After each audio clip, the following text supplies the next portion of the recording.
YS Jaganmohan రెడ్డిని ఆయన కుటుంబాన్ని వ్యక్తిగతంగా దూషిస్తూ కించపరుస్తూ మాట్లాడుతున్న తెలుగుదేశం పార్టీ సానుభూతి పరులకు వైఎస్ఆర్ కాంగ్రెస్ పార్టీ నేతలు తీవ్ర హెచ్చరికలు జారీ చేస్తున్నారు. ముఖ్యంగా సీమరాజా, కిరాక్ ఆర్పి, చేబ్రోలు కిరాక్లను లక్ష్యంగా చేసుకుని వైసీపీ నేతలు వీడియోలు విడుదల చేస్తున్నారు. టీడీపీ సానుభూతి పరులైన ఈ ముగ్గురికి శని పట్టుకుందని, వారికి కష్టాలు మొదలయ్యాయని వైసీపీ నేతలు పేర్కొంటున్నారు. ఎల్లకాలం అధికారంలో ఉండరని, టీడీపీ ఓడిపోయి వైసీపీ అధికారంలోకి వస్తే వారికి కష్టాలు తప్పవని హెచ్చరిస్తున్నారు. అంతేకాకుండా టీడీపీ ఓడిపోయిన తక్షణం వారి బతుకులు భయంకరంగా ఉంటాయని వైసీపీ నేతలు తీవ్రమైన వ్యాఖ్యలు చేస్తున్నారు. ఈ హెచ్చరికలకు సంబంధించిన వీడియోలు ప్రస్తుతం సోషల్ మీడియాలో వైరల్ అవుతున్నాయి. వైసీపీ కార్యకర్తలు, అభిమానులు ఈ వీడియోలను విస్తృతంగా షేర్ చేస్తున్నారు. ఎన్నికలు సమీపిస్తున్న తరుణంలో ఇరు పార్టీల మధ్య మాటల యుద్ధం మరింత ముదురుతోంది.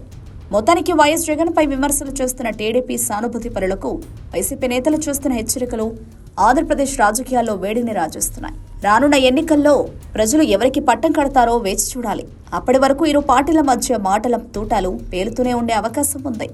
అధికార అహంకారంతో, అధికార మదం తలకెక్కి మాట్లాడుతున్నటువంటి సీమరాజా గారు గాని, కిరాక్ ఆర్పి గారు గాని, కొత్తగా ఇంకా నీచానికి దగ్గర మాట్లాడినటువంటి ఎవడైతే చేబ్రోలు కిరణ్ గారు, ఇంకా కొంతమంది ఎవరైతే ఉన్నారో వీళ్ళందరూ గుర్తుపెట్టుకోవాల్సిన అంశం ఏంటంటే, అధికారం ఎల్లకాలం శాశ్వతం కాదు. మీరు ఈ రోజు అధికారం వచ్చింది మాకు సుఖమాదేశ పట్టింది అనుకుంటున్నారేమో. కాదురా అబ్బాయిలు, మీకు నెత్తి మీద ఏలు నాటిస్తేని నాట్యం చేస్తుంది కాబట్టి మీ నోటి నుంచి ఇలాంటి తప్పుడు కోతలు, తప్పుడు మాటలు వస్తా ఉంటాయి. అధికారం కాలం ఎప్పుడు ఒకచోట ఆగిపోదు. కాలం గిర్రం తిరిగినప్పుడు మీరు మాట్లాడిన తప్పుడు కోతలే ఏదైతే అదే కాల సర్పాల్లో మీకు కాటేస్తాయి. గుర్తుపెట్టుకోండి అబ్బాయిలు.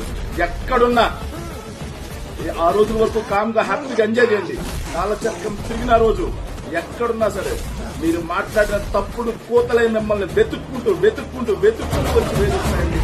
ఖచ్చితంగా.